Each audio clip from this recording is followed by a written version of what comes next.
Rivoluzione nel trasporto pubblico locale, che parte proprio dal Veneto. Basterà scaricare una semplice app per avere a portata di smartphone tutti i mezzi e pianificare i propri viaggi. Da A a B, da un punto A a un punto B di qualsiasi parte del Veneto ma dal mondo, puoi andare ad attivare un unico biglietto su qualsiasi mezzo di trasporto, la gomma, la navigazione e per alcuni tratti ancora quello ferroviario. Auspichiamo che con la Regione Veneto di mettere assieme questa applicazione per arrivare anche al trasporto ferroviario completo e quindi avremo il biglietto unico. Da oggi comunque si parte, il Veneto è il primo ad avere un'applicazione così modulare che può viaggiare su tutti quanti i mezzi di trasporto. Dopo anni di sperimentazione, la app presentata a Cafarsetti alla presenza del sindaco, dell'assessore regionale ai trasporti e delle varie parti coinvolte, raggrupperà le aziende di trasporto locale per l'emissione unificata dei biglietti di viaggio. L'obiettivo nostro è quello di arrivare al biglietto unico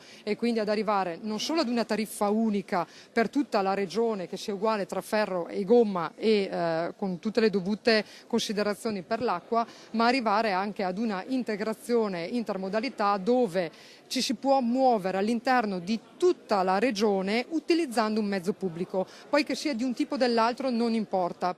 L'app è scaricabile gratuitamente, è multilingue e quindi funziona in ogni parte del mondo. È di facilissimo utilizzo e basta impostare il punto di partenza, la via di partenza di quella città a un'altra via di partenza e avrai tutta quanta la tratta di percorrenza con i tempi di snodo tra un mezzo e un altro senza dover pensare a quale mezzo prendere, con quali orari. Hai tutto quanto, hai anche le piccole tratte a cammino se c'è da un punto a un altro punto dove c'è la fermata di un autobus anziché quella del vaporetto di Venezia. Hai quanti minuti, poi devi percorrere a piedi per andare a prendere quel mezzo lì e hai tutti quanti gli orari.